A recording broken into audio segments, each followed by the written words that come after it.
All right. There's a bit of. Oh, okay. So you got a serious intro. I don't know why I'm doing this, but I feel like it should be like, "Oh, welcome to the Nikki Smash Show." So you're gonna follow um, yeah, the it's comedy. fucking great, isn't it? I mean, that's it. We're already in. Fucking, We're in. you We don't. start. Yeah, we're starting now. We're All in. right. Okay. That was The the fuck intro. it. Was it? All right. That was All it. right. Yeah. Woo! We're Yeah. in. Woo, woo, woo, woo, We're woo. away. Yeah, Just we're in. get on the road. I was gonna have some strippers and stuff do like a thing in, but social distancing can't do Oh, it. what a bummer. That's a bit of week I was on, isn't it? Yeah, Nice. I know. It's a, So, a motherfucker, really, but hey ho. so now we're recording. Back to this haircut of yours. Oh, fuck yeah. Well, like I was saying just a second ago, I realized I was like, who the fuck do I look like? And it's the fat bass player from Newfound Glory. So if I just do a video holding my bass and then without my top off, which would be quite offensive to most people, then I'll be like, there it is. So I've gone from looking like, who was that fucking geezer I look like? Fucking Jimmy Neutron with the fucking slick back, and now I look like the bass player from Why Newfound did you? Why, Glory. what possessed? What made you want to dye your hair? There must have been a reason. We just bored or something. I just thought, Fucking fuck it, bored, dude. When you're just like, oh, yeah, I'm growing it long anyway, so I was just like, just fuck it. Eh? I was like, Why fuck it, what Fuck could go wrong? What next do you need? What could go wrong? What could go wrong? Fuck yeah. Well, this really, like Newfound Glory, I suppose. yeah. Well, the thing is, I don't know. Like, I'm in that kind of like weird limbo stage of it now because do I just persevere with it till it's at some sensible length, or do I just? When you do something like that, you've got to kind of stick with it for a while, or people just think you're just a cop out. Don't you? You've got to like have the courage of your conviction, and I've done it, so I've got to live with it for at least 6 months, so people don't realize I completely regret it. Yeah, that's it. So I think I've got to kind of like own it for a bit, and then see what it takes me from there. And dye green or I thought purple. like, yeah, I could do I could do all sorts of shit with it. It's kind of like a blank palette right now. Blank canvas. So I can just be like, whoa, world's my oyster. If I want to go like, bright red, fucking bring it on. For it. Yeah. Why not, eh? If I want to, if I do that. Yeah, I might even just, or I could just dye it black. Do it, yeah. Let's do it. Let's fucking do it. Maybe. Mrs. is sat at home going, oh, no, fucking no, not again. Oh yeah, well, yeah. She was like, "You sure you want to do this?" That wise words. Beck was like, "You sure you want to fucking, it's kind of a no going back scenario when you're going this bleach, And I'm like, it'll be fine. And literally, like, it took 2 or 3 days to do it, and then my hair is like this weird look, like it looks like Michael's Barbie doll hair. Just push it up again, like you did then, for one side. Just push it. You look like the young doctor of Back to the Future. Fuck, I look like Great Scott. Yeah, Doc Emmett Brown. That's it, isn't it? Yeah. There you go, Doc Emmett Brown. Afterwards, my stepdaughter came in and she went. She was just stroking it like that and looking at it. And she went, "What have you done?" and I was like, well, I'm kind of. She goes, "Don't dye it again." She goes, up when somebody says something like that, don't you? Yeah, you're just like, when kids say it, it's like blatantly obvious, thing. And she was like, "It feels horrible." And I was like, "Yeah, I know." She goes, "It really doesn't feel very good, She's like 9, she's about to be 10, so she's like really like, you need to sort this out, like you need to put some conditioner in it and stuff. And I'm like, probably need to shave it, to be honest. Like, I've never dyed my hair, but like, can it go like? It can just crumble, can it? I don't know if you bleach yours too much. If you like dye it too much, it just falls out, doesn't it? Some people just have it snaps, and yeah, I'll fucking deal with that.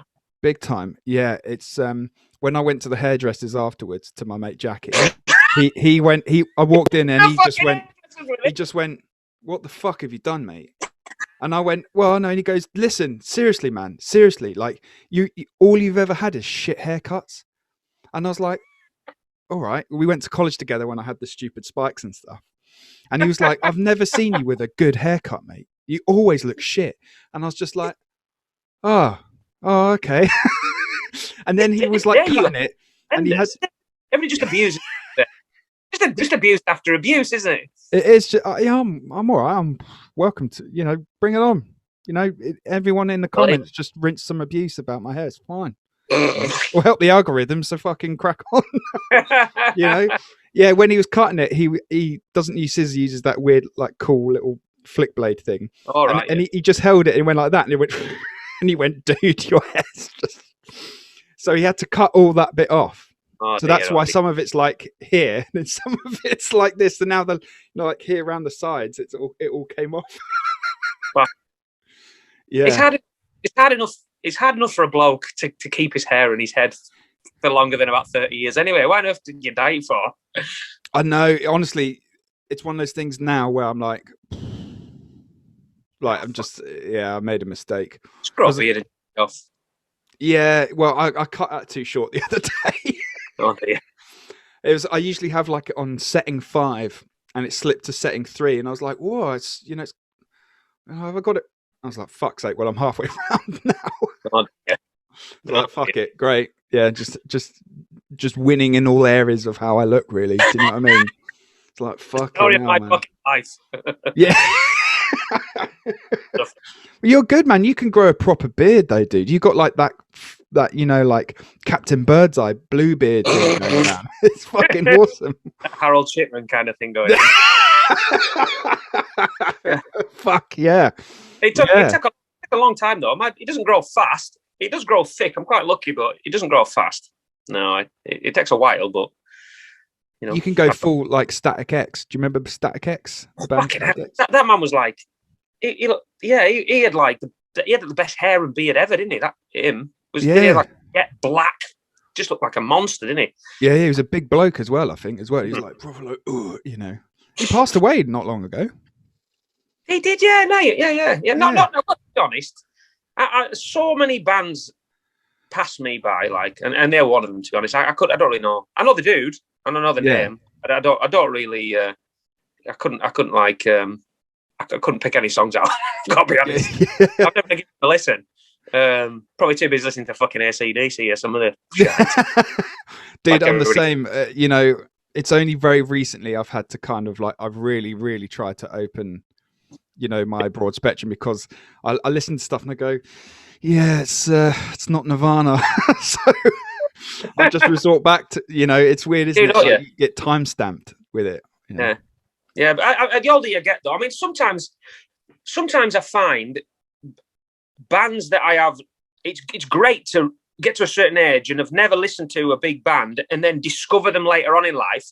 And then suddenly you go back and you've got all this stuff that you've listened to because you weren't into them at the time. Yeah. I was into another band I'm quite ashamed I'd never really listened to before, and I've listened to quite a lot lately. Faith No More, I've never really listened to them before. Oh, fuck, dude. And then the other day... Faith No More, amazing. For some reason, we do a thing on the Wagons World thing. We do like a playlist podcast just for the Patreons. They suggest songs, like 8 songs. We pick 8 songs. Then me and Adam will sort of listen to them and critique them on a podcast and rip them to shreds or say we love them. Somebody suggested a Faith No More song. And then since then I went away. And Adam said, check out a few videos. There's a video of Mike Patton. I don't know if you've seen the Wolf Mother video. Yeah. When he goes, hang on a minute. He goes, what the fuck's this? He goes, what fucking year seriously? He goes, what fucking year is this? He goes, really? Is this the sound of rock right now? And he just fucking tears into Wolf Mother, yeah. And I love the way he has to stop the interview because he's so offended. Yeah. And I just started listening to some music and I was like, this is great. I've never listened to him before, really. Yeah, he's got loads of bands like Tomahawk and all sorts of things, like some weird shit. Yeah. He's quite like a musical genius. Mr. Bungle. That's another one, isn't it? Mr. Bungle, is it? They're a band of it. Yeah, he's a dude. Yeah. He's like a real charismatic guy in here, and just this massive sort of life. He's just great. I think he's brilliant. Watched loads of his interviews. He just doesn't give a shit. He doesn't give a flying toss, man. No, he doesn't. No, he's just great, and he just does shit for himself. I really like that. Yeah. I didn't realise. Kind of dismissed. Again, a lot of years ago, I kind of, much to my embarrassment, kind of dismissed bands like that, 90s rock bands, as not being fronted by very good vocalists. But he's one of the best vocalists I've ever heard. And again, another one, Eddie Vedder, he's another one I kind of dismissed for a long time, Pearl Jam, and then started listening to them, and could never stop listening to them for a long time. Yeah, you know? I think Pearl Jam are one of those bands that they're like more hard rock than they are actually grunge, but they were from the same thing. And 10 is definitely got grunge elements to it. But if that record came out in, say, like, I don't know, 88 instead of like 92 or whatever, you know, it would have been an 80s rock record, if you know what I mean, like in that kind of thing. They'd have probably failed nowhere. Yeah. So later on, as you get through Pearl Jam, like, they've got such a wide variety of sound. Definitely. You know, they're not trying to explain that to somebody who has got it in their head that they are a grunge band. They don't like grunge, therefore they won't listen to Pearl Jam. And they're going, it's rock music. It's rock and roll music. This is all sorts. It's just rock. Great. Yeah, it's just rock music. Yeah. Don't dismiss it because I think it's some sort of some miserable lot of crap, like Nirvana. just joking.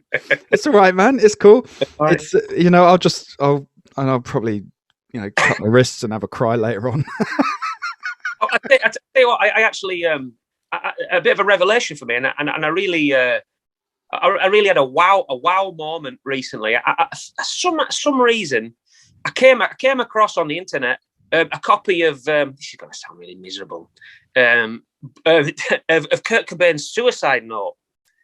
And, I read it, and it was like, that's amazing. What this guy was really like. I really kind of identified with what he was saying, and I thought, this is real. This is true. This guy. They're not really connected with it. Kind of. It was just a bizarre moment. I was like, wow, this poor guy. He's really weighed up the world and his life, and he's really at his wit's end with it all.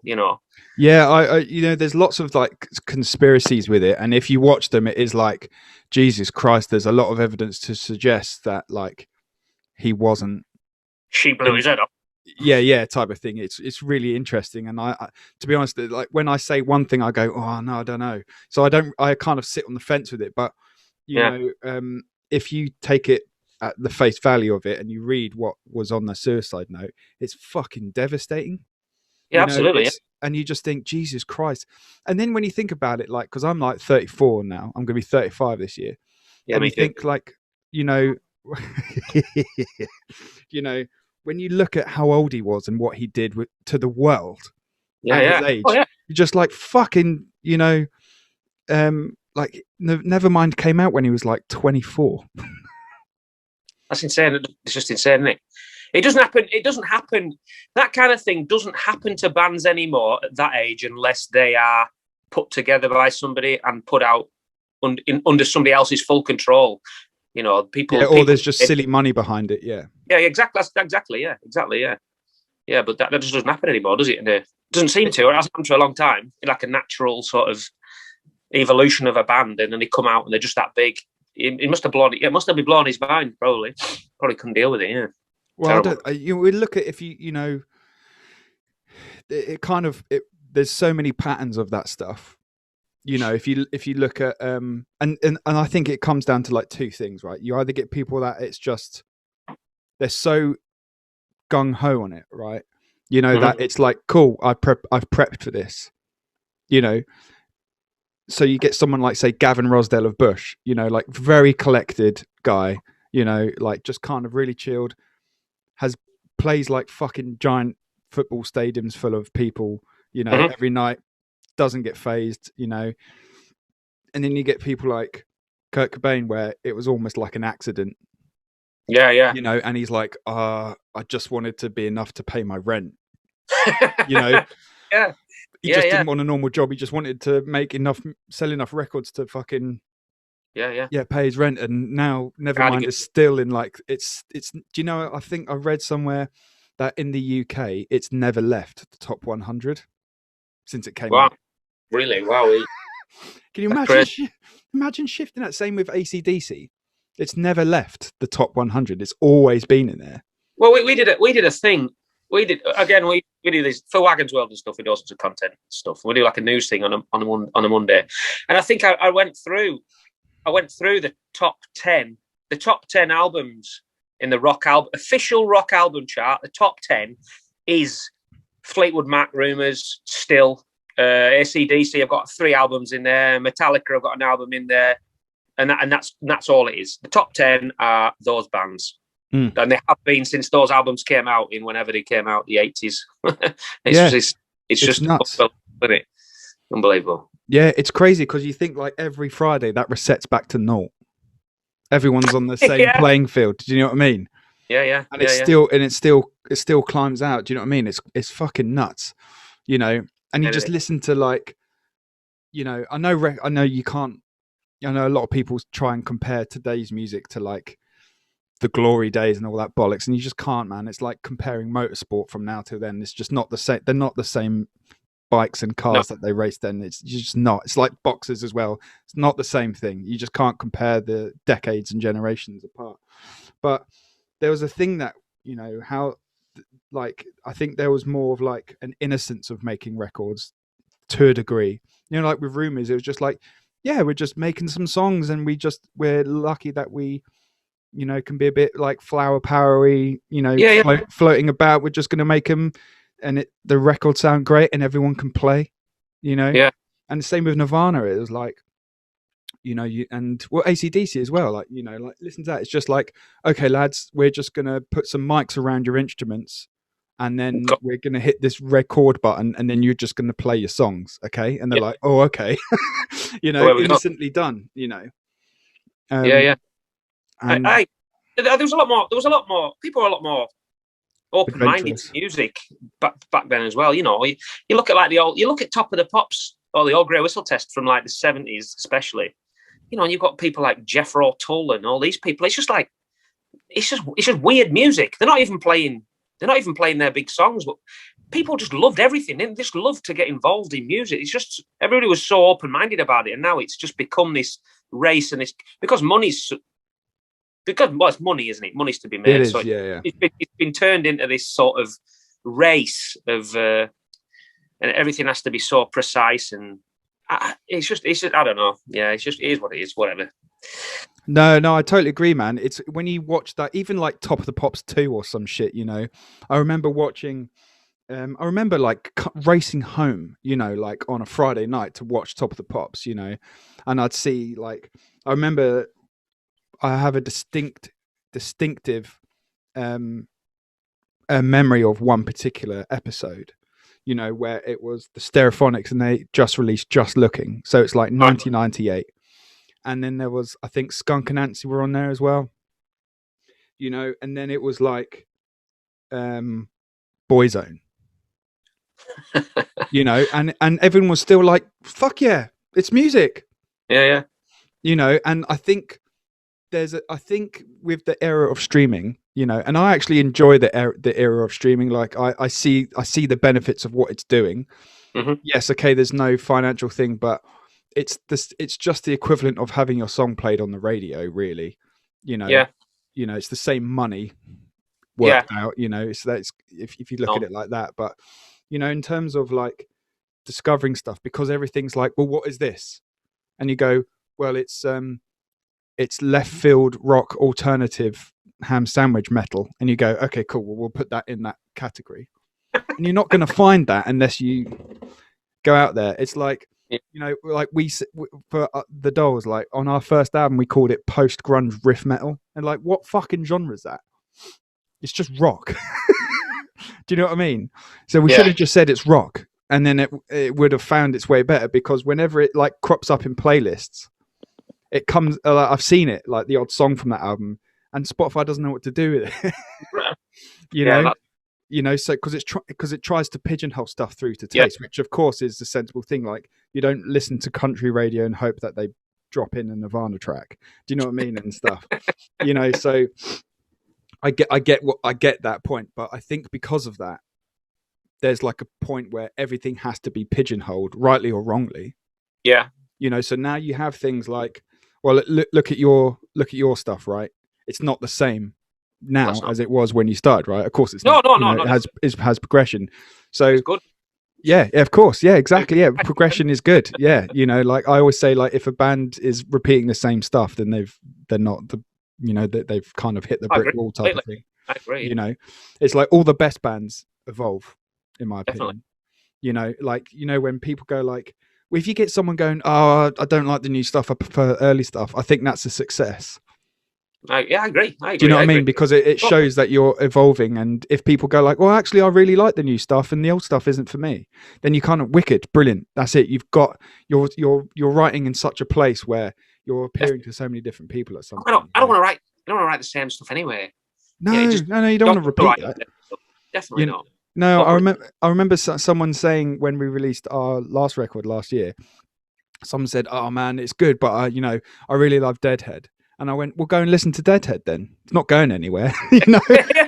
You know, you know, it's there. It's there for you to listen to. It's done. Yeah. You know, it's, you know, I bet, you know, people must go like, please play Billy Balloonhead and stuff. And he's like, well, you can. It's there. It's there for you to go and listen to, you know. So it's funny how that happens. But yeah, there's definitely like a thing of like I remember even Radio 1 as a kid, like I'd listen to it in my mum's car on the way to school, you know, and it would be some boy band thing, then it would be a rock band, then it would be like an acoustic act, you know, then like a girl band and stuff. It was just what is popular is being played. And definitely. It definitely I remember a time it did all blend together. Quite a lot, especially some of the girl bands, in particular, like All Saints. It was kind of. I was into like the guitar music, like indie stuff, like all that cack, you know. But it was also quite kind of cool to listen to. I had an All Saints album, and it was a great album. And yeah, I had an All Saints record. I had a Sugar Babes record as well because I saw them do something on. I know, mate. I know. I'm sorry. I'll say seven Hail Marys later and kind of undo that. But which I mean by that is go and listen to 7 Nirvana songs and that'll be you know. Yeah. So it's like I saw them do something on like fucking whatever it was, like T4 Sunday or some shit, right? Yeah. And it was like, fuck, man. Like, there's like a rock band live. And they were like, you know, giving it someone. I was like, this is all right. And I bought the album and it's pop as fuck. And I was like, whoa. you know, but that was kind of like the same time, you know, it was like girl bands would have like a rock guitar player in them. There was a thing about that at the time. I did a lot of session work, you know, before I started the Dolls. That's how I earned money. I was just doing session stuff for people. And, you know, just if there was a lot of, I did a lot of, like, I was like the guitar player for a lot of people that were auditioning to get signed as a singer. Right. You know, so like you'd get like a list of songs to learn and then a singer would come up and you'd play the song for this singer. And then sometimes you'd never see this person again. You know, you were just the band for them for like Sony or something like that. Yeah. It was quite an interesting time and it was like good money. It was good fun, you know, and I was like, oh, this is cool. This is my gig. Like maybe I'm not, you know, I was still writing songs and all that stuff, you know, but I was like, this is kind of like my bread and butter, you know, and it was a lot of fun, you know. In fact, Benji did a lot of that as well in the day. Right. He was a drummer. He actually got so far down the line, he played for Kelly Clarkson on Top of the Pops. Did he really? Yeah, he was like the miming drummer for Kelly Clarkson on Top of the Pops. Yeah. So I'm going to look for that. Yeah. I think I found it once and then it got taken down because it's obviously like, you know, plagiarism or whatever, someone puts it up. But yeah, it was that or like T4 Sunday shit. Like he did one of them. Brilliant. Yeah. And he said like never met her, just got to, you know, learn the song. And then it's not like mic'd up and stuff. You're just miming for it, you know, that type of thing. But he was like, you know, she was just like, here's my band. And he was like, yeah, giving it all like the rock thing. And then it was like, cool, that was it. And then you're done, gone home. You know, it's like, cool, I just kind of played for Kelly Clarkson, like one song. That's it, you know. And that was kind of cool. But yeah, it was an interesting time when that was like a thing. It was like, oh, cool, rock is in pop, you know. Yeah. It was like in vogue. Yeah. I watched the thing. It was a few months ago, actually, and I got quite excited about it. And I thought it was very odd. Obviously, I have a little girl. I wasn't watching it on my own. I was watching some kids thing on it was on a BBC channel, and it was like a Saturday morning or a Sunday morning program for little kids, and it was like a live studio, and they had a rock band on, Who was it? Was it Feeder? Feeder were on it. Yeah, I saw that too. Yeah. I haven't seen a rock band on the BBC on a program like that since bloody SMTV or yes, that's the thing I'm thinking of. Yeah, and I just hadn't seen it. And I thought this is cool. Is this a thing now? Are they getting rock bands? They had Marshall Stacks and everything. I couldn't believe what I was seeing. Kids dancing. It was brilliant. Yeah, but I can't remember what the program was called. I've not seen it again, but you just don't see rock bands on those programs. Again, I sometimes think the amount of access to television channels we've got is not always a good thing. When obviously, I agree. When you were a kid, because you're not very old. Yeah. When I was a kid, we only had fucking 4 channels, so it was like a Saturday morning TV. There was all sorts on. There was always a few bands on, but now you can watch YouTube, a million kids channels, a million other channels, and you just don't see the same. You don't go away. I mean, imagine kids now don't go away and say, "Did you watch Thingy on Saturday morning?" They'll say, "No, I have no idea that exists because I don't watch that." Whereas before, same thing, and talk about it, and it all spreads, and then they listen to albums and stuff and what have you. But yeah, it's funny, isn't it? Because like in our house, we don't actually have TV. We don't have Freeview. We don't have Sky. We don't have anything. We just. That's probably good, to be honest. And I use, if I should or not, I use my dad's Sky Go password to watch sport. On the PlayStation. So I'm like, rinsing the system. Fuck you, Rupert Murdoch. You're mental, you. Yeah, exactly. So that's as far as that goes. But yeah, we don't have like normal TV in the house, and it's been quite a blessing for us. I bet it's not like seeing depressing shit on the news and all that stuff. Not like hiding the kids from it, of course. It's not like that, but it's just like, if the TV's on, it will be like pink thong with like, that Japanese thing, pink thong, not pink thong, pink thong, just to clarify that, FONG. Just in case anyone fucking or YouTube translates the shit wrong, which it has done before. It's funny, like, oh right, shit. And it's got like, oh, we're gonna do ABCs today, and you have like 90 minutes of like singing ABCs and 1, 2, 3s, and you're like, okay, well, there's something visual and for like a 2-year-old, but yeah, it's weird, isn't it? Like, I think I was talking with who was I talking this with? One of my students. And I was saying, like, we're in that world of where before, for you to intake something, you kind of sat there and then radio went, here's the stuff.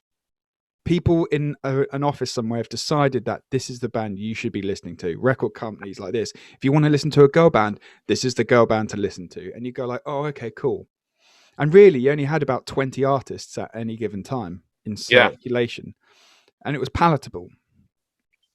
But now, you don't have 20 artists. You have, was it 45,000 songs get uploaded to Spotify every 24 hours?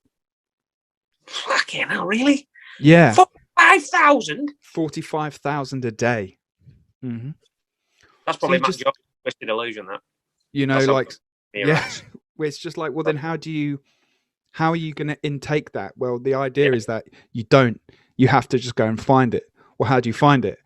Well, what's your favorite band? It's like, well, this. And then they go, well, you might like this then, if you like that. And that's how it works. And I suppose it's kind of training yourself to kind of find music. But that is the equivalent of going to a CD store or a record store and kind of go, oh, that cover looks cool.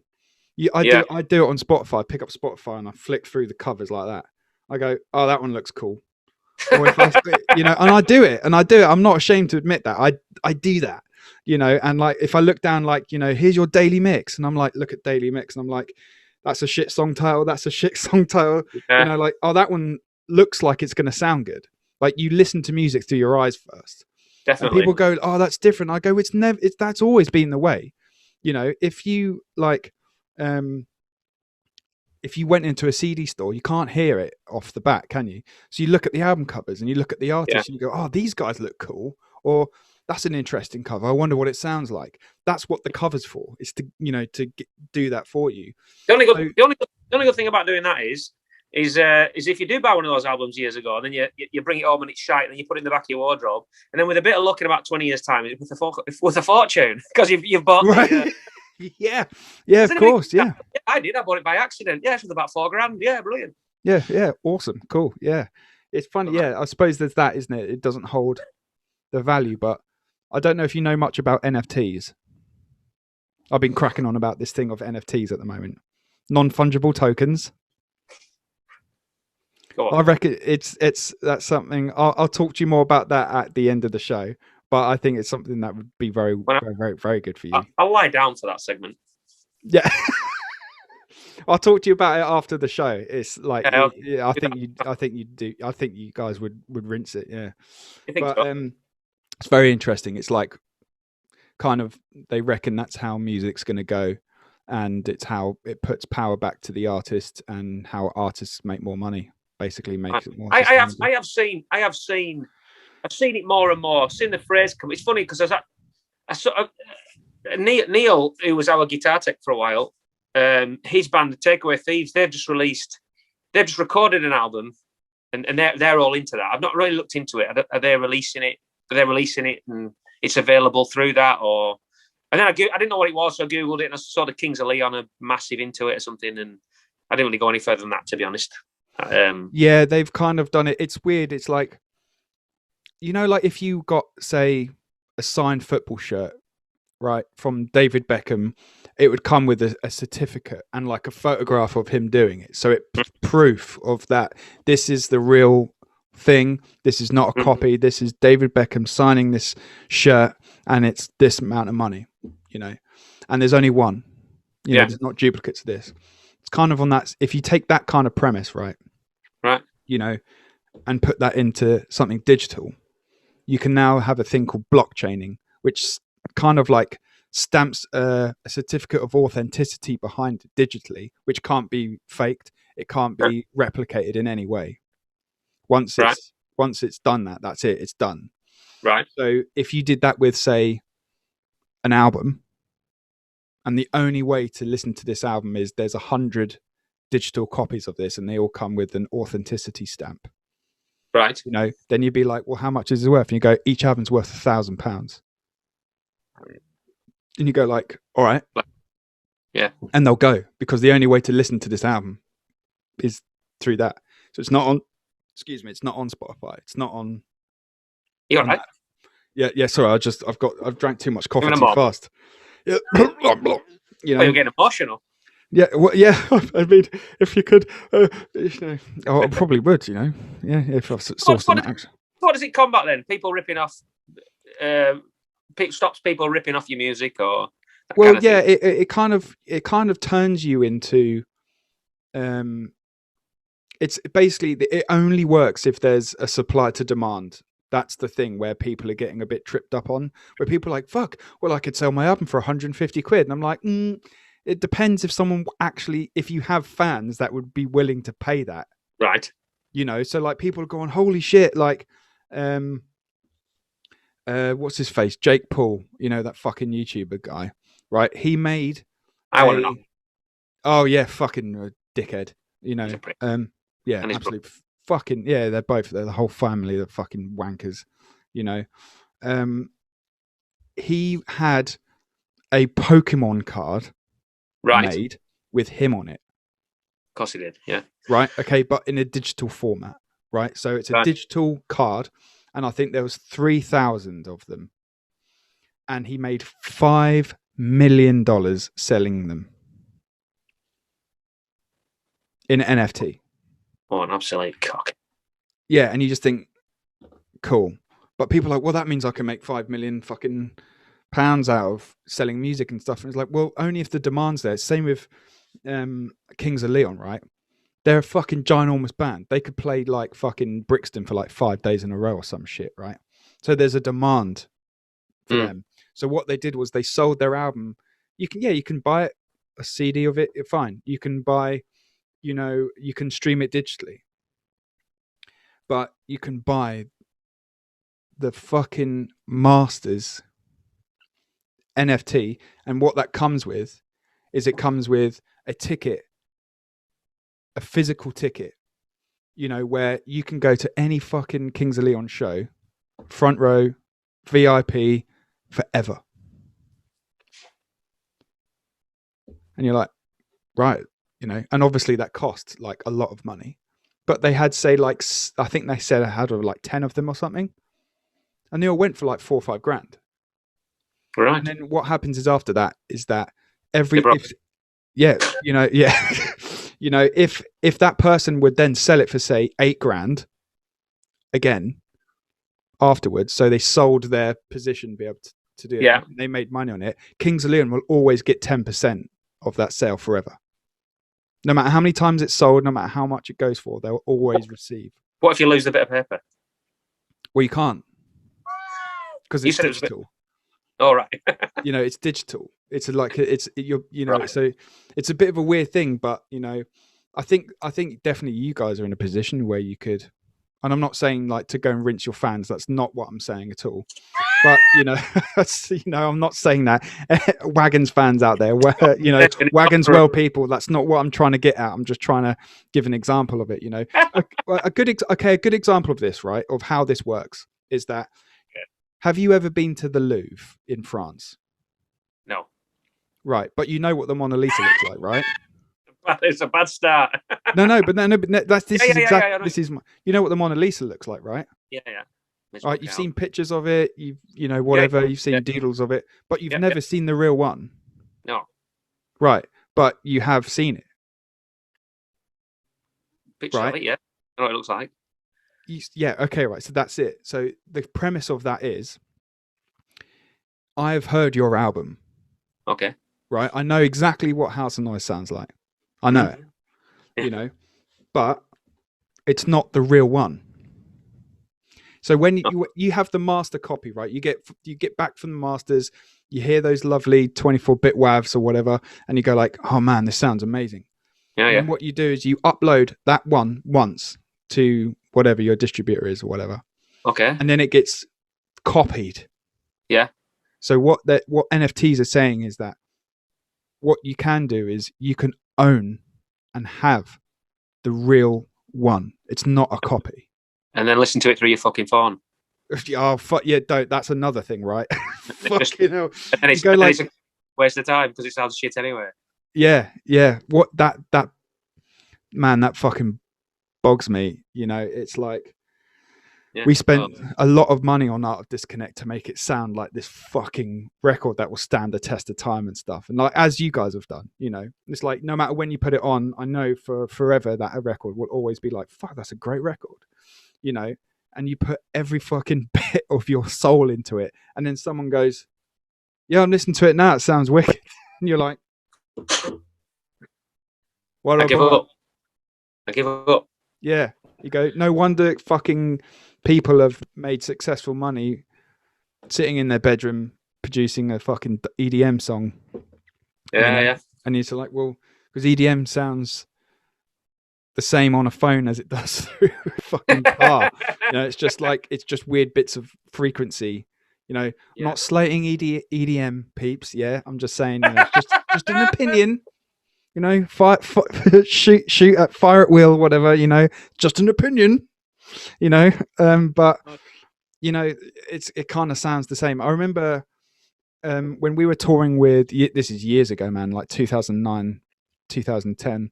We were on the road with Zico Chain, and I remember Chris Glithero, the singer. He said to me, he goes, "If your album sounds good on a phone, then it will sound shit." And he goes, so all albums that sound good on a phone, they'll sound fucking dog shit. You know, he goes, if it sounds fucking shit on a phone, then you'll know it sounds wicked through a thing. And I was like, that's really interesting at the time. Like, it was really interesting the way to look at it. He goes, whenever you hear like fucking Yumi at 6 or something, and it sounds great on a shit speaker, then it will be shit when you plug it in. You know, and I'm like, I kind of get what he's saying, but like at the time it was like, fuck, okay, yeah, interesting. It's a bit different now, but like, yeah, at the time it was just like, yeah, if it sounds good on a phone, it'll be shit. Right. Oh well. I was like, that's an interesting way to look at it. You know, he said if something sounds fun, he goes, if you put a Soundgarden album on your phone, it will just be like, you And know, that's an indication it's an amazing album. yeah, you know, and you know, and then you put it on good speakers, you're just like, fuck, you know, it's not designed to be played on that.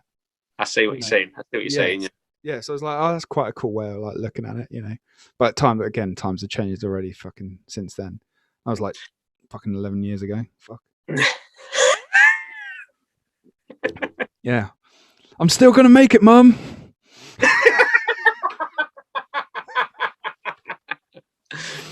Oh man, it's so funny. I had do you know what? I was talking to Beck about this, like my partner, and she someone was like, oh, I really miss the dolls and I really miss that. And I was like, where were you then when we were gigging? Yeah, you know? I don't fucking chestnut, yeah. Yeah, it's just, you know, people are like, oh, why don't you come play here and why didn't you go and do that? It's like, well, we did. Where were you? We did. I did for 13 years. I did with the Rocket Dolls for 13 years. Where were you? You know, so it's like, yeah, so time just goes so fast though, doesn't it? Time just passes by so fast. When you get to my age, when you get to 25, time just goes. Just flies. Yeah, fuck, man. I remember that happened to me when I hit 28. When I hit 28, I was like, fuck. You know, like looking around like, Jesus fucking Christ. Crazy. Yeah. You know, crazy. Apparently a lot of that is to do with phones. Right. To do, yeah. I was looking, it was one of those things because I'm that type of fucking twat that will go like, oh, that's interesting. I'm going to go and research that. You know, so like I did, you know, and which Bet takes the piss at me all the time for. She's like, "Well, you're going to tell another fact, are you? Come on, you know." Like, oh, actually, yeah. In 1952, they decided to fucking, you know, like that's not actually true, by the way. That's a myth. Fish don't have a 2-second memory. It's a myth. You know, like fucking, I'm that guy. Fucking awful. You know, so it's to do with like you spend your time swiping and stuff, and because information is going so fast. You know, there's a theory that is like your brain's moving a bit quicker, so your day's going quicker. You know, you're always clock watching, everything's kind of like that, so you're on like this path. And when you're a kid, you don't have that. You don't have, you know, because you don't have a concept of how long a day is. A day seems like forever. Being bored is the key to slowing down time. Yeah, fucking right, yeah. God, but yeah, I'm terrible at that though. I can't, like, even after last year when I was, you know, doing a lot of changes in life and stuff, and I'd have like a couple of days of doing nothing. By like, you know, I'd be up at like, you know, fucking 8 or whatever, thinking that's a lion, you know, and then you get, you know, and then you get to like fucking 10, 11 o'clock and you're like, fucking bored, man, you know, and it was just like, you know, like I just didn't fare very well on that, you know. Yeah, like you said, all your boredom time now is just completely filled up with on your phone, isn't it? Yeah, you're just on your phone. Like, I agree with you. Maybe that is what it is that makes time go so fast. Being on your phone, they're not good, are they? They're not good. I don't know. They're kind of good in a way. I wrestle with it. It's, you know, it's like a double-edged sword, aren't they? Yeah. It's a weird thing, right? Because like I always say, like if I wasn't in music at all, I wouldn't have a phone. I wouldn't be on that shit, you know. So part of being, you know, I've tried leaving Facebook so many times and watch all interaction with any projects I'm doing just plummet. Yeah. Know? Same with Instagram. It's like, oh, I'm going to fucking have a social media break. And like views on Spotify, YouTube and everything like that, they plummet. And you're like, well, whether I like it or not, I'm going to have to do something on there constantly, you know, in order to keep people entertained. And the thing is, people have got what I say this to my students, is that people are now trained in fast food mentality. Yeah. So you can't release an album anymore, really, because people just haven't got the time, you know. People don't have that time. You know, they haven't got a time to divulge a whole project like that. You know, it's like, I was saying, yeah, because I released our album on the 1st of May 2020, and by lunchtime it was old. Yeah. You know, because people are like, well, I've heard it now. That's it. It's old. And you're like, I think those people do exist. I think it's a generation thing. I think it is. Yeah. You know, I mean, we are. I think it's fair to say.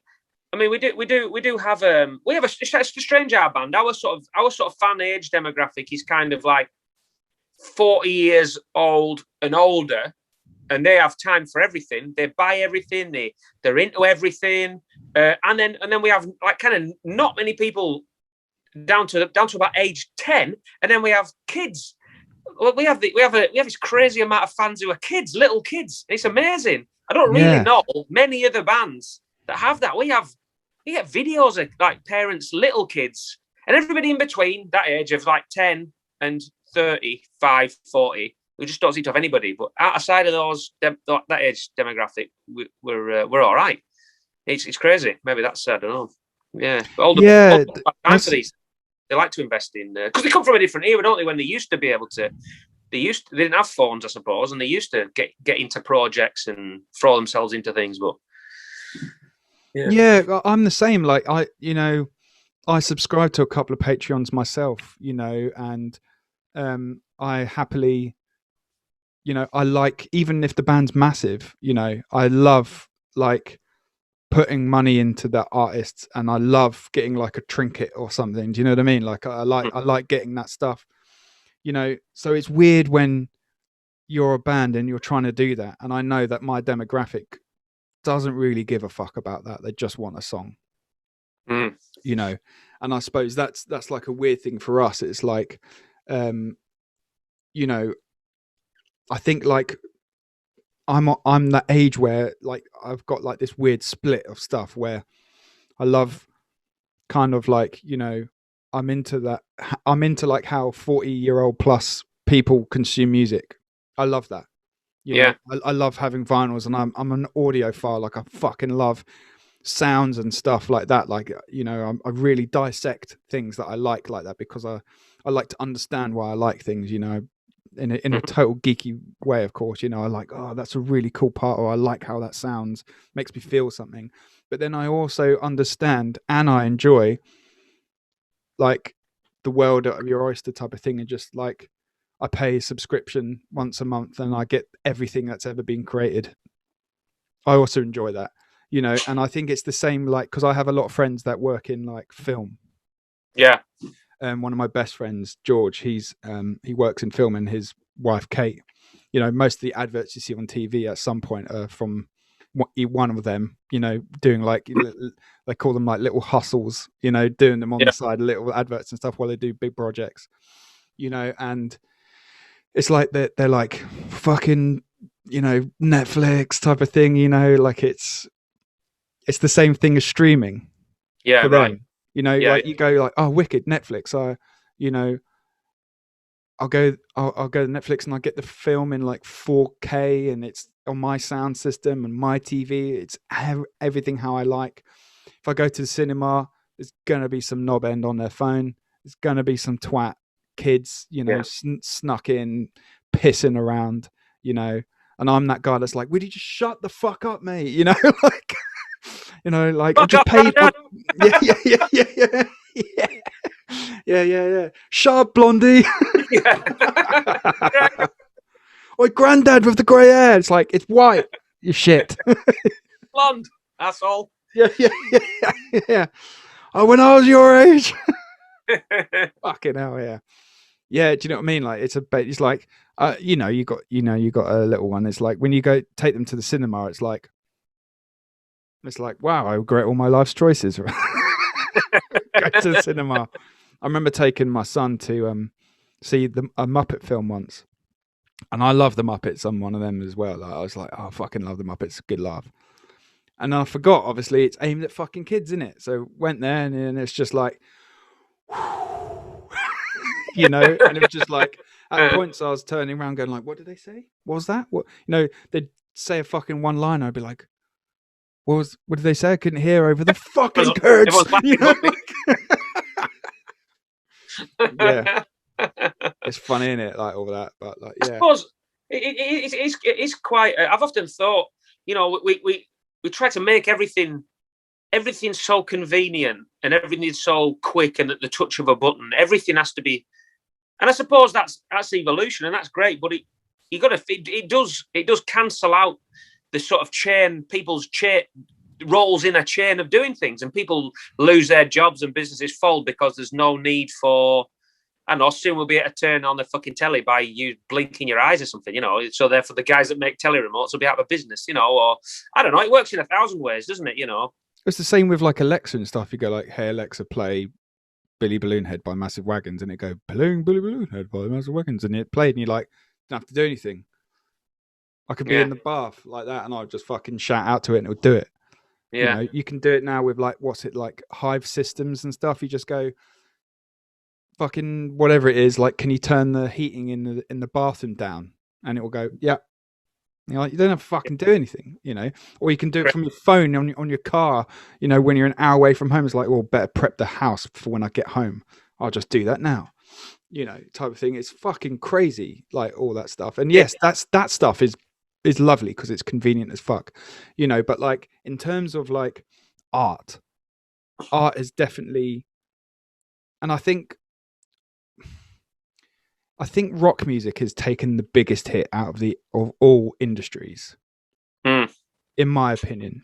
Because Fleetwood Mac disagree with you. Sorry, Fleetwood Mac might disagree with you. Yeah, still top of the fucking charts after fucking 50 years. Yeah, like that's fucking nuts, though, isn't it? It just proves right how good it was, I suppose. You know, that there's people still. They're all stupid. Yeah. Well, the thing is as well, like.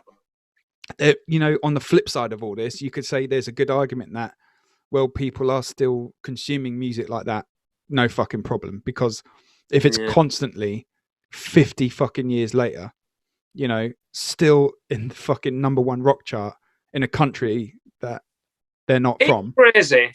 It is crazy. I've never checked out. I mean, I like a lot of like hip hop, but and you know. It's a similar genre to rock. I've never actually. Is there an official hip hop chart? I don't really know. But if you were to go, so. I think it comes under R&B now, doesn't it? I think. All right. If you were to go to that, you probably wouldn't find Eminem's. I mean, that album was massive. Is that still floating around in the top 10? Probably not. I just don't understand why. I don't know. As long as I've been doing this sort of business, I still don't kind of. There's a lot of sort of cloak and dagger, and I don't know how it all works. Still don't understand how those bands are still. Why I don't know why they're still there. They just have never budged after all these years.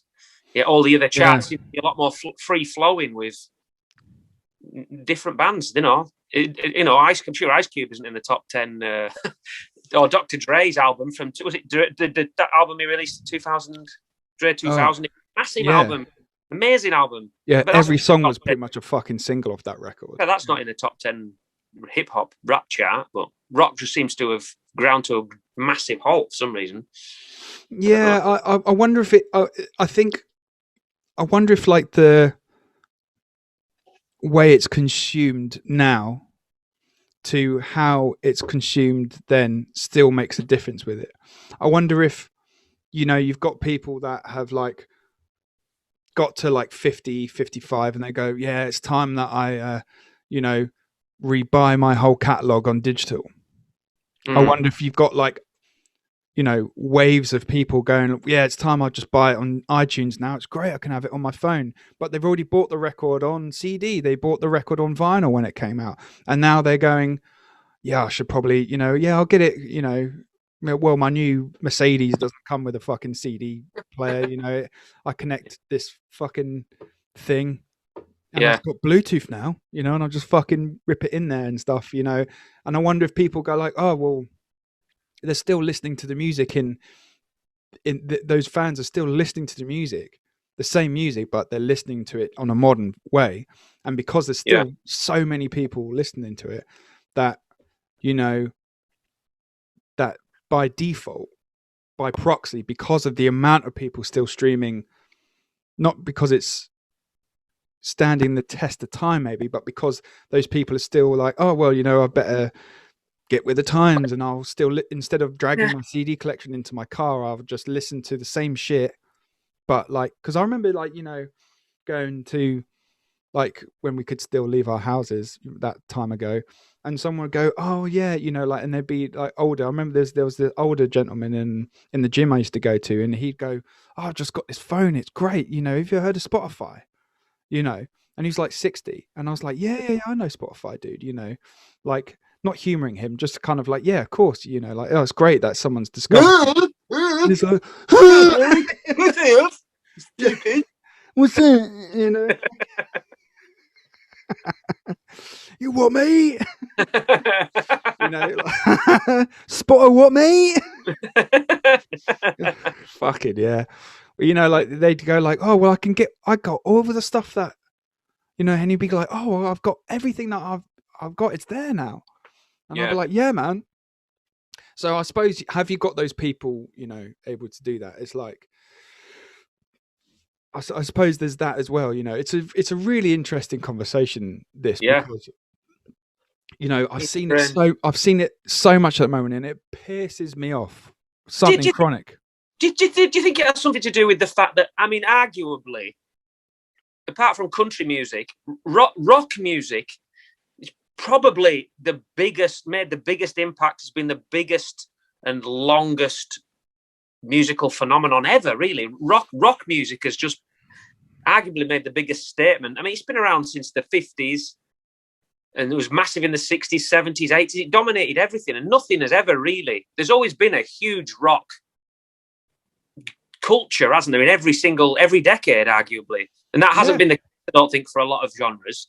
Well, you didn't have, like, in the 70s, you didn't have, like, rap and shit, did you? No, exactly. You know, it's just meant that much of a statement, and people have become that engrossed in it. They just listen to the same bands, and they just will not go away. The bands that got to the top are just that colossal that they will just not go away. People just pass it on, and that's what kids are listening to. Their dads, granddads, great granddads, rock records, and maybe they just got stuck listening to the same. Yeah, they're very loyal rock fans. Maybe they, you know, it must be a generational thing. Dad will go, listen to these, this AC/DC, this is what you want to listen to. And Dad, and you know, a little boy wants to, yeah, Dad, that's Ace. And then he listens to fucking AC/DC, and maybe he doesn't want to listen to much else. I mean, I was guilty of that. You know, I'd listen to old 70s stuff, and I got stuck listening to the same 5 bands for years and years and years. And that's why, even though I was a rock fan, I never listened to Faith No More or Pearl Jam or really Nirvana. And I still, and then later on, I never listened to Fall Out Boy or some of those other bands. And now, at the grand old age of 27, I'm starting to look back. And no, but then you look back, and I think, why did I listen to these bands when they were around? Why was I fucking listening to Deep Purple? Why was I listening to AC then? I should have been listening to, you know, these bands. And now they've been and gone, and I wasn't part of that. And maybe that was part of the problem. Just stuck listening to bands from the 70s because I was told, this is rock music. This is what you want to listen to. This is the patches I've got on my jacket. Yeah, Dad, that's great, you know. Yeah, there's definitely an element. I remember like listening to some rock music that was, you know, like even like Stereophonics and stuff.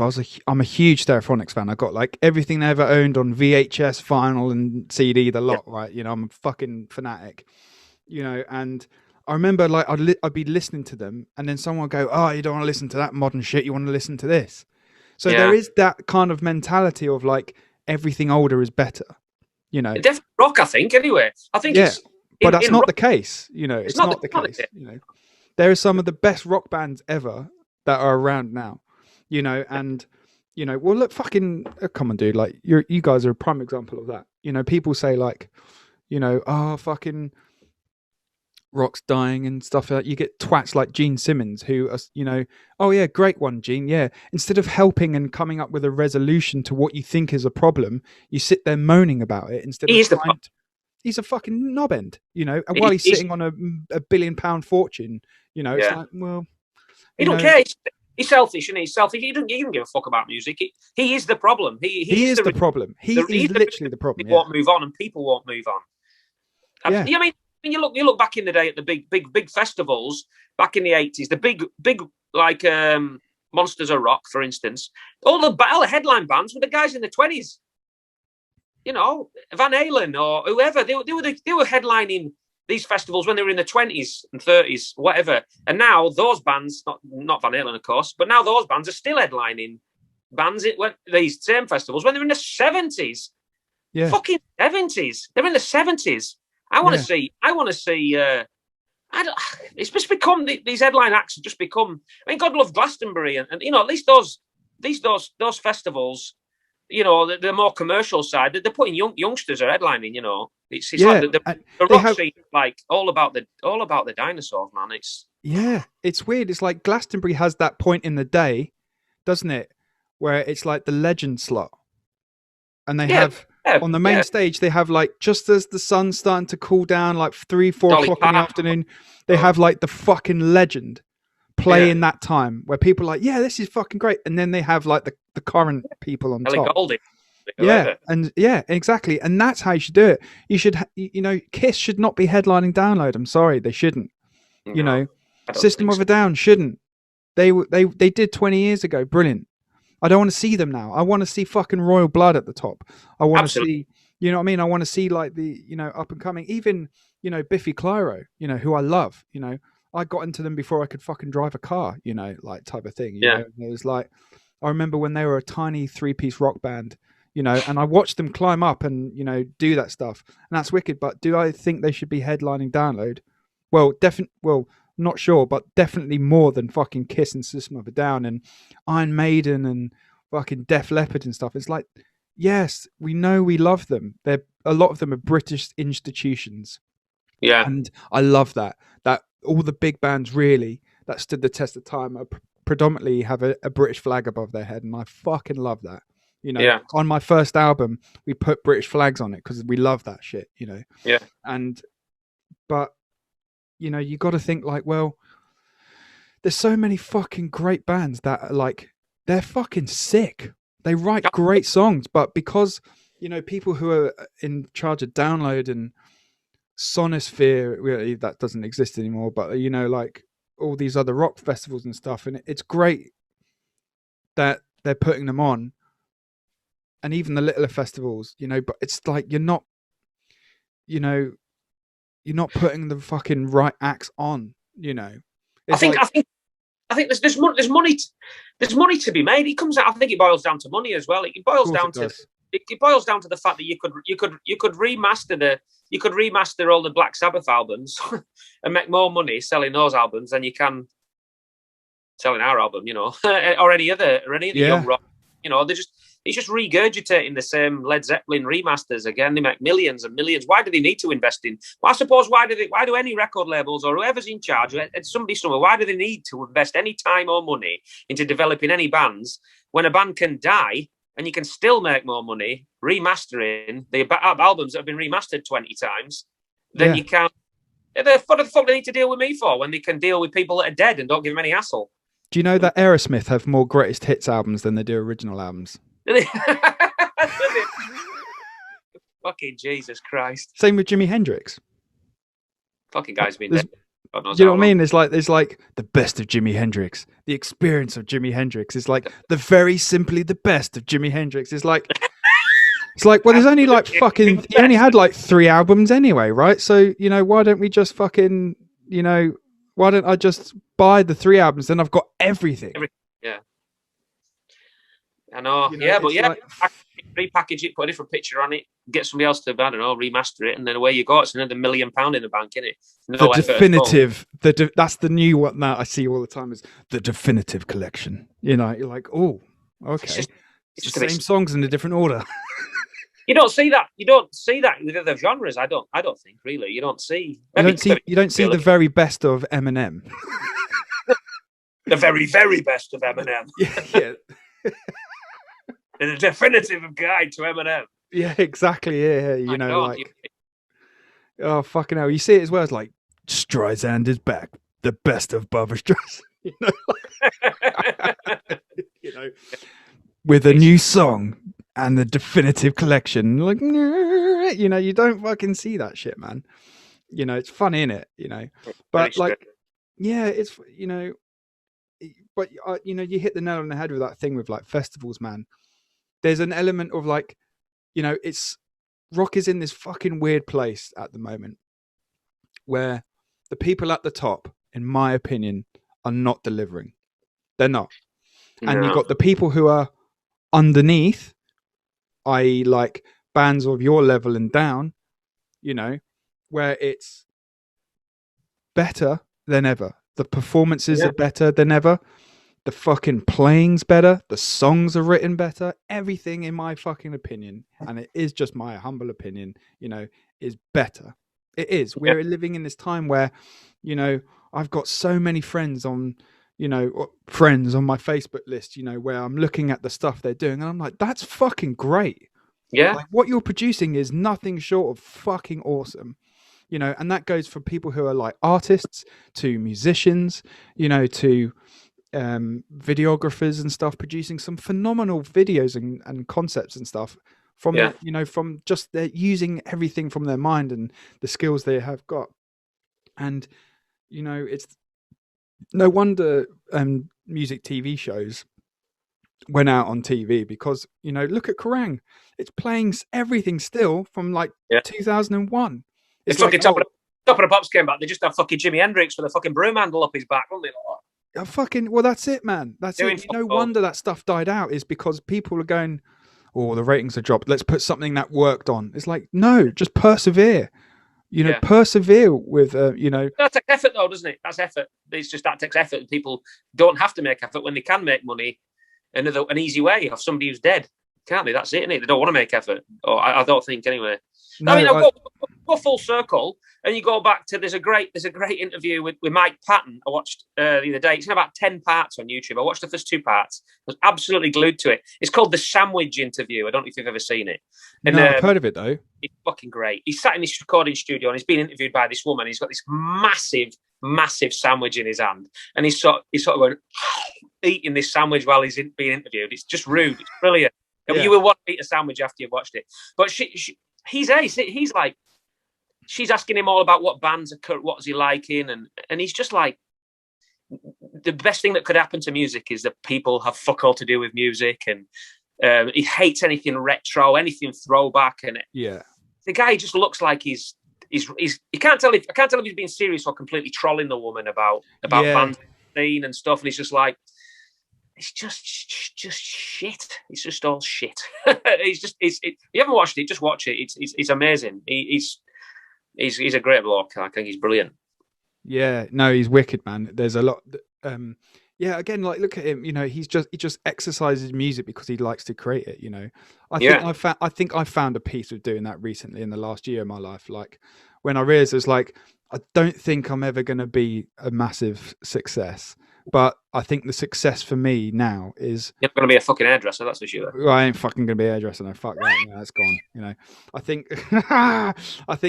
I think I have more of a success just writing music for myself. And if people want to come along for the journey and help support it, then fucking brilliant. You know, that's kind of where I'm at now. So I'm just like, you know, I'm finishing this country record I'm doing this week. You know, I've got a new record coming out next year, and I've already written the second one after that. I've actually got like 4 albums coming out over the next couple of years that are like. You have written a country album? I thought you were joking. No, I have written. Oh, great! Yeah. Oh, good. I thought you were winding. No. I've got that coming. So, you know, and I've kind of taken that ideology of like, you know, I'm just gonna brave. Write. It's brave. I mean, it's no wonder a lot of bands sound retro, because they think it's an easy way to be accepted, I suppose. Being brave and doing something new and something outlandish and weird doesn't always guarantee anybody's going to like it, do they? And musicians want to be successful, and you can either make you massively successful, or you're wasting your time completely. And who's got time to waste? You know, being outlandish and weird if it's not going to be accepted. So they all dress in flares, don't they, and silly hats and, you know, bandanas and cheap, I don't know, fucking know, whatever retro garbage people play these days. No, I totally agree with you, man. And that's kind of where I was at with like my last album with the Dolls. It was like, well, I don't think anyone's really going to get this, you know, and I don't think it will do what I believe it had the potential to do. And obviously there's a fucking pandemic and bollocks that went with that as well. But, you know, which you can't obviously account for at the time. No. You know, I look back at that record and I go, fuck, man, like musically for me, that's everything I've ever wanted to have created. And I meant, if I died now, I'd be like, fuck yeah, I did it. There it is. Yeah. There's that fucking, that like that perfection thing, Yeah. I had like, I'm a massive fan of Chris Sheldon, and he's now a friend of mine. I had him on the show a couple of weeks ago. And he mixed it, and it was like, fuck, man, all these great records he's done, Biffy Clyro, Foo Fighters, and Don Brocco and Ruben and all this stuff, all my favorite records, he's worked on it.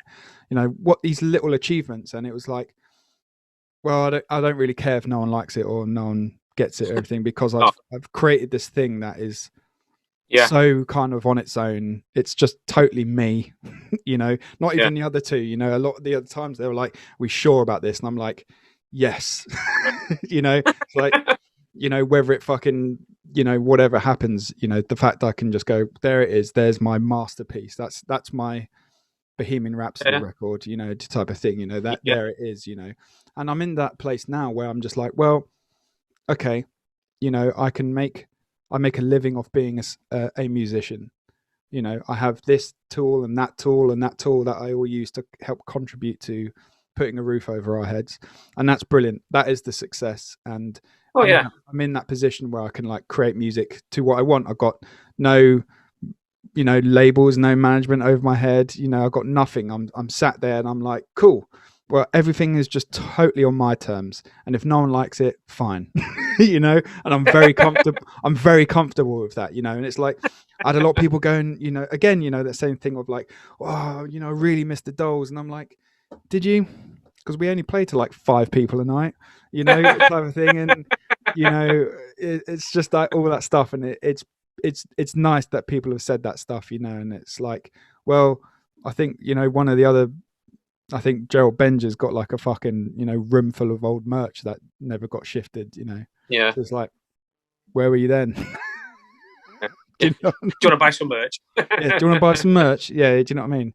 So it's amazing, and that's I took a lot of influence from like what you guys have done. Actually, that's that was one of the things to make me go to Patreon, because I looked at that and sorry. That was your first mistake. No, well, it's like I looked at it and I was like, what are they doing there?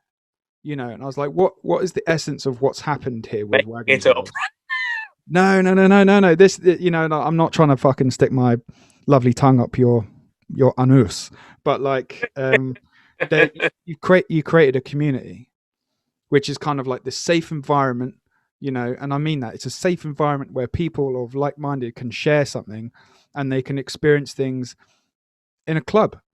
It's like creating the best bits of everything, and that's kind of what that ideology is. It's like, hey, do you want a little peek behind the curtain? Yeah. And it's actually, I tell you what, fuck the curtain off. Come with us, and it's like, here's every step of the way, whether it works or not. Here's a riff idea. It might not ever come to anything, but I just thought I'd like share it with you guys, and things like that. And doing, like, I've always wanted to do a podcast for years. Always wanted to do this for years. I just thought like, well, I'm a motor mouth. I'm sure I could fucking do something with that. And it was one of my students actually that said, why don't you just fucking do it? You're always telling us to just do it. So I was like, yeah. You're right. So it's, it's why an not? Interesting thing. Sorry? Well, content's king, isn't it? Anything, just get it out there. It all leads to whatever you're doing. And it's, if you're dragging people in and people like your podcast, check out everything else and whatever. Yeah. You just, it's all good, isn't it? So it can only be good. Yeah, Definitely. That's it. And that's where I took influence from the Wagons World thing, because I was like, oh man, it's structured so well. It's got this, it's just got this innocence of like purity and community in it, and it's just like, man, that's so good. It's like getting it feeds out all the shit in a polite way, because it's like anyone goes, oh, I'm not quite sure on this. It's like, cool, well then don't fucking come with us then. It's like, cool, and it's like, and I saw someone on Facebook taking a fucking piss out of my Patreon. I saw it, someone going like, yeah, let's all start a Patreon page. And then I was like, I saw it. It was one of those things where it just flicked up on my feed, and then it was like, yeah, or you could just have like less than 10 people and think you're a rock star. And I was like, I think you're having a dig at me, And I was just like, but I don't care how many people I got on my Patreon. I got 6 people and I fucking love all 6 of them. And, if it weren't for them, I wouldn't be able to do what I'm doing. And, and they know that. And I tell them that every day, and it's fucking awesome. Says the guy digging fucking holes for a living. Oh. Yeah, right. Yeah, of course. Yeah, do you know what I mean? Yeah, that's it. Dream fucking big. Yeah, fuck me. Yeah, exactly. Yeah, exactly. And it's wicked. So it's an amazing thing. How have you found it doing that? Because I saw, it's like one of those things as well. I saw on like certain platforms, people going, "Oh, what do you think about all of this Patreon stuff?" And it's I mean, if you don't want to fucking do it, don't get involved. I mean, that's it. Yeah. What do they want me to fucking say? Don't buy it then.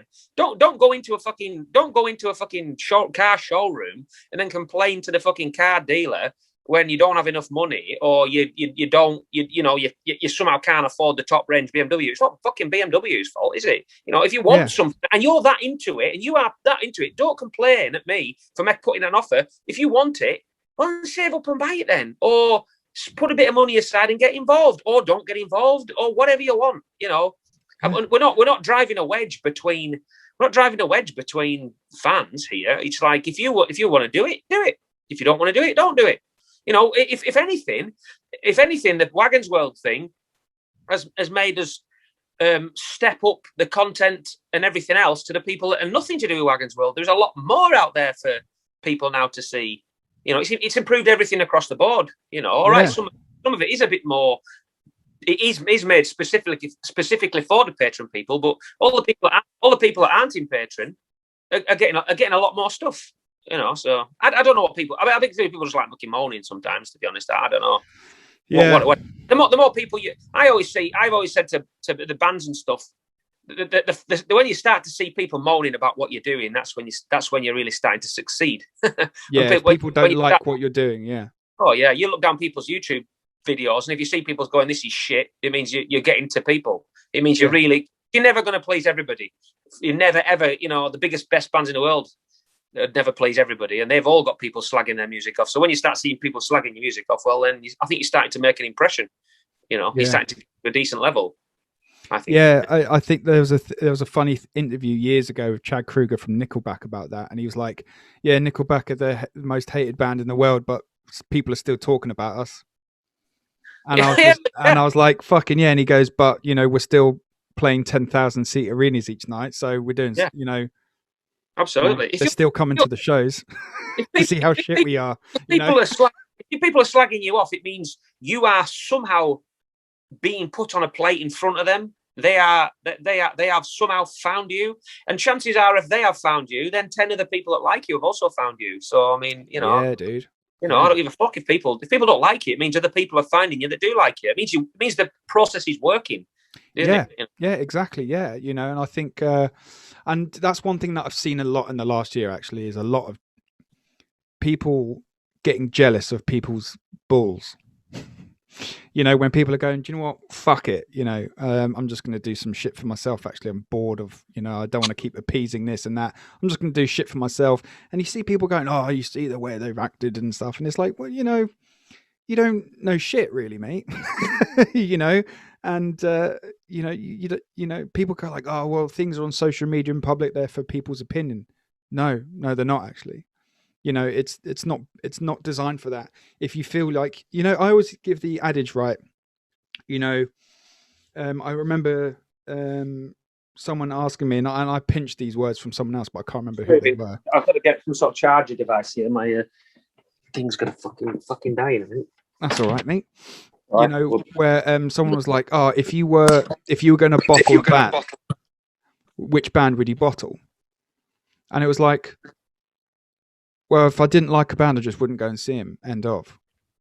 I wouldn't pay money to then go and give them shit. That's stupid. And also it's just incredibly nasty. Like, why would you? It's like, it's not a fucking football match. It's not where you go in there and you hate the other team but you love yours. It's not like, oh, I love the singer but I fuck the bass player. It's like, it's not like that. It's like if you don't like a band, right, and you don't want to support them, then all you got to do is not show up. Yeah. Don't give them money. Then it's fine. It's absolutely fine. And when I was saying before, like, oh, there was only 5 people at a show, I'm also fine with that, because 5 people want to see a show, so I'll give them a fucking show. There's that thing, like you guys, which I'll actually ask you, come to you in a minute. It'd be interesting to hear like where you guys started from and where it all came from, like, because there's times when you are playing to literally like the sound guy and the other bands, Oh, yeah. type of thing. And people always, people are like, oh, well, why do you bother then? You go like, well, actually those bands became friends, and they actually, bought our merch as well. So we actually, it was fine. Yeah. Absolutely. You become addicted to the scene, don't you? You could become addicted to doing it. I think it doesn't really matter half the time if there's nobody there, or it never did. I don't know. Yeah,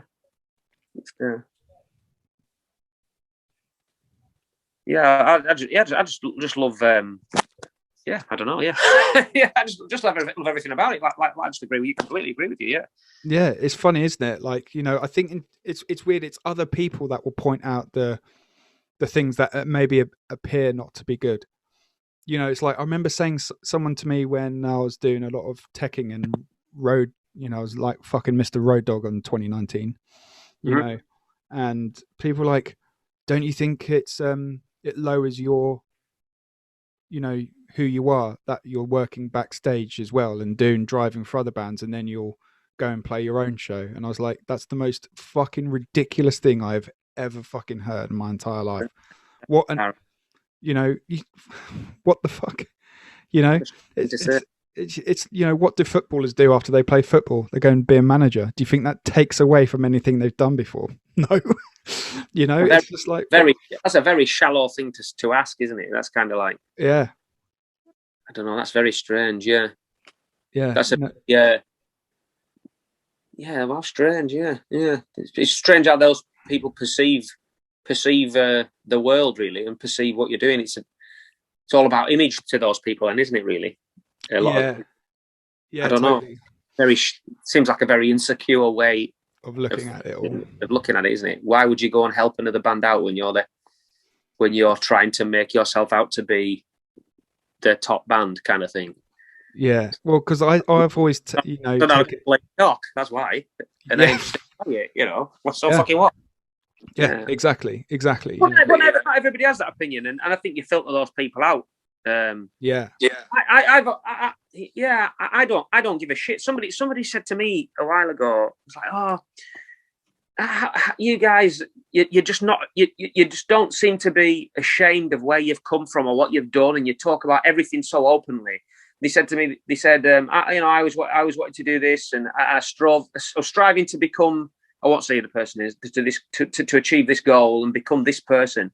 And if I failed, I was always embarrassed about telling people about it, or I wouldn't tell them where I come from, or I only wanted them to know that I was doing well. But he said, oh, well, you guys, you seem to be open about all the failures and all the shit and all the stuff that's gone wrong or that you've not done well. I'm like, well, he said, or that you you're still happy to tell people that you still work full time, even though you appear to be doing well as a band. You're totally open about working a full-time job. I'm like, there's nothing embarrassing about working. Fuck's sake. I have to have a job. The band doesn't pay money. That's just fucking how it is. I'm not trying to carve myself out to be this massive rock star that drives a Rolls Royce or all that. I'm not going to kid people. That's just fucking how it is. People identify with that, and I think that if people can identify with who you are, then people like you. I've just been a real person. I don't want to create a false image of myself just because people think that's how I need to be a successful artist or whatever. I don't know. Yeah, I think that may have something to come to do with like the generational thing with music as well, where you see some rock bands think that they're still like Motley Crue and some shit, and they you know, they live and breathe that lifestyle, which is a load of bollocks anyway, you know, and then people, no wonder younger generations who they don't want bollocks like that, they just want face value things, you know, and they go like, what the fuck is this? Yeah. Do you know what I mean? It's like, you know, I have no interest in womanizing bands, you know, band members and doing all that shit. And you're like, actually, no, I prefer just to kind of that whole scene, that whole thing, it makes me laugh so much. Like it does, yeah. The whole motley. I mean, whatever that day, who they were, and that was of an era, that was of a time, and fair fucks, those guys did what they did, and it was hilarious and what have you. But the fact that that's the sort of thing has carried on into this fate, they've sort of carry this image. I don't know. It's just weird. I just find it. It's just not real, is it? No, it's not. It's just so fucking weird. It's like, this is fucking 2021. You know, it's not 1980 fucking 5 or whatever. Whenever that shit was, I don't know. It's just like, give it up. Fucking give it up. You just look ridiculous. You just look ridiculous. Yeah, it's silly, man. It's, you know, and you know, I do you know what I remember when I was on tour with you know, Josie's band and everything like that in 2019. I used to get people coming up to me at the merch stand going, "Bet it's all right touring with the ladies, huh?" And I go, "Excuse me, man? Like, they're my friends, dude. They're my friends who happen to be girls, and I happen to be a man, and I happen to be the only one who's a man out of the 5. You know what I mean? It's like, what do you think's happening every night? Some fucking gangbang, you know?" And they're like, and it's just like, what fucking planet do you think that that's acceptable to even think that? And how you think that would be put up with for over fucking time? Like, this is the most ridiculous. I was like, fuck me, that's so insulting, you know, because it was just like, well, at the time, all the girls had boyfriends, you know what I mean? And it was like, and at that time I was actually married, you know, so it was just like, what the fuck, you know, like why would you, you know, why would you think that? It's just such a ridiculous thing to say and disrespectful on so many levels. I think it goes back to the whole, for a lot of people still being kind of entrenched in the sort of retro rock world, maybe, you know, there's very much a lot of people, particularly rock fans, not that it's always a bad thing, but are still very much wedged firmly in the 70s and 80s. You know, it's very, very hard to very hard to drag people out of that time zone, I think. I don't know. Yeah. Well, when did interesting question, dude? Morning. Yeah, fuck right. Yeah. Well, you know, interesting question here, dude. Like, when you started Massive Wagons, when did you kind of have that thing of like, fuck, this has got some legs on it? I'm still waiting. I don't know. To be it's sort of a series of events, really. Probably signing to Earache, probably, and then things started to happen a bit faster. Then better things started to come along. Have you felt the benefits of being on a label? Absolutely, yeah. I think there's that thing that with like my students always say it. They go like, "Well, I'm not sure about the big bad record labels. Do you need them and stuff?" And I'm like, I think it's like, you know, do you like a cup of tea or coffee? You know, it's so personal. I think with some things. It really depends where you are as a band, who you are, what you've got to achieve. We were probably going to split up probably before the Earache came along. You know, because you know, we had our old record label. You know, it wasn't a big label. It was a small enough label, and we put our albums out, and it was great. And then that contract had sort of finished, and we didn't really want to sign with them because we've always want to step up. You know, I want to do something. I don't want to tread water. I don't want to put out. Yeah, I want to progress. Something different, and nothing was coming.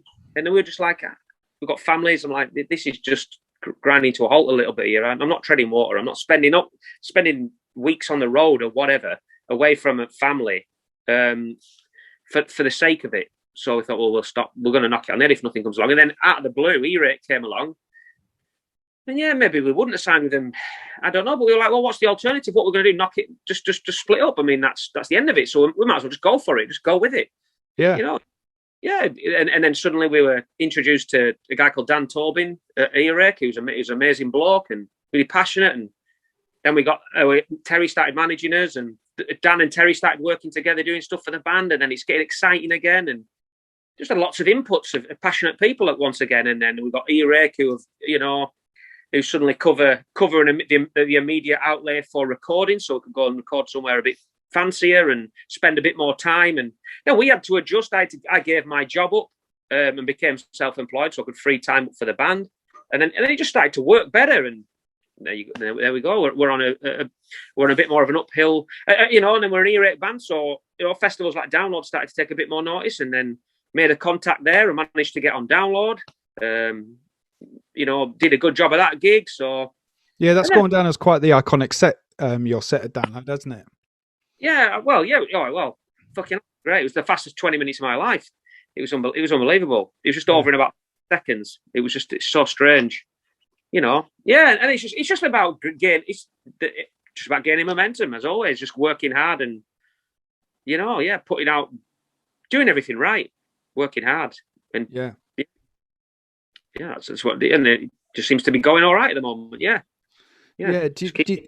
Was there ever a point where, I mean, obviously you've just said then, like there was like before signed to Earache, you were kind of like, what's the point type of thing, are you, I heard this, I heard someone say this the other day where they said, I think there's a point you get where there's no point in getting good if no one's going to hear you.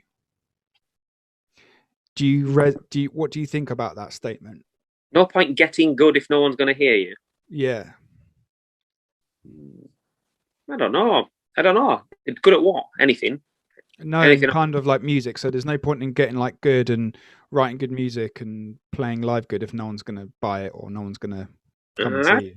That's the case. I think it all comes down to who the people are, really. I don't know. I mean, you could translate that to. I know you say it specifically to bands and music, but if you transfer that to artists or people that paint pictures, I'm sure people don't paint pictures for other people to see them, do they? They paint. I'm sure Van Gogh didn't paint his pictures for other people to see. I don't know. He might. Did he paint them for himself? I don't know. I don't know. People, you get lots of guitar bedroom players sit at home, are incredible guitar players, and they're sitting like it's a sense of achievement, or they might never play in public. I don't know. I don't know. It's strange. I don't know, it's a strange thing to say. Yeah, I understand it, but I think it's more, that's more business than art. Yeah, of a statement over something. It's like, yeah, okay, I get it. And the reason why I related to some of that is because someone was like, it's Brad Meyer. He's like, oh, when are you going to be gigging again? And I was like, well, I don't know, mate. I very much doubt I'll be gigging for 2 or 3 years. And it was like, why? And it's like, well, my mind is not in that thing. I wouldn't get anything. I might do like a release show for when my record comes out, but like I've got no intention of like hitting the road. If someone paid me some money, like enough money, I would. If anyone's out there wants to pay some decent money, of course, then I'll honor that, of course. But right now I'm very happy, like sitting here writing music, releasing, and I've got a daughter that's on the way, in like 6 weeks time, so it's like my mindset's a bit different currently, for that stuff, but I kind of understood the statement. Like I was like, oh yeah, okay, I understand what they mean by that, but I think it's maybe, but not, you can't.